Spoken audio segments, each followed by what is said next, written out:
আওয়ামী লীগ বিরোধী মানে আমরা আওয়ামী লীগ বিরোধী। আরে আপনি কথা বলেন কেন আওয়ামী লীগের মধ্যে আমি বলছি যারা অন্যায় করবে তাদের বিরুদ্ধে কথা বলতে জানেন না, আপনি কি বুঝতে পারছেন? আপনার স্লিপ টানে কথাটা কি বের হইছে?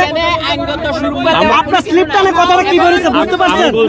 আপনার স্লিপ টান হয়ে গেছে। আমরা সকল দলের যারা অন্যায় আপনার স্লিপ টান হয়ে গেছে। আপনার স্লিপ টান হয়ে গেছে।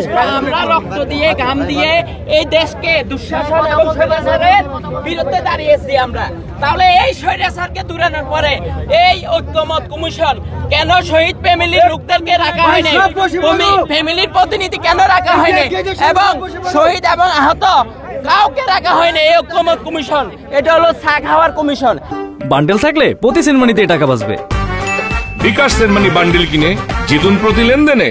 এবং অনেক রাজনীতিক নেতৃবৃন্দ এই কমিশনে গিয়ে সাকে আমাদের বিরোধিতা করে, আমাদের রক্তের উপরে দাঁড়িয়ে।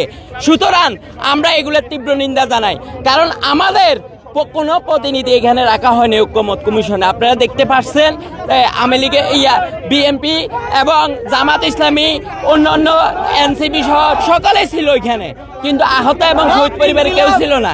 তাহলে আপনারা বলেন যে আমাদের পক্ষে যে জুলাই সনদ হবে এখানে আমাদের প্রতিনিধি নেই, তাহলে এটা কেমন জুলাই সনদ হলো?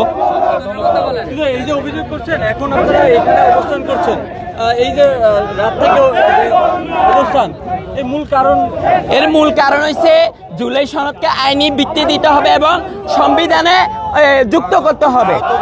আহত জুলাই যুদ্ধে স্বীকৃতি দিতে হবে। আমাদের এই কারণে এখানে অবস্থান, আহতদের আইনি ভিত্তি এবং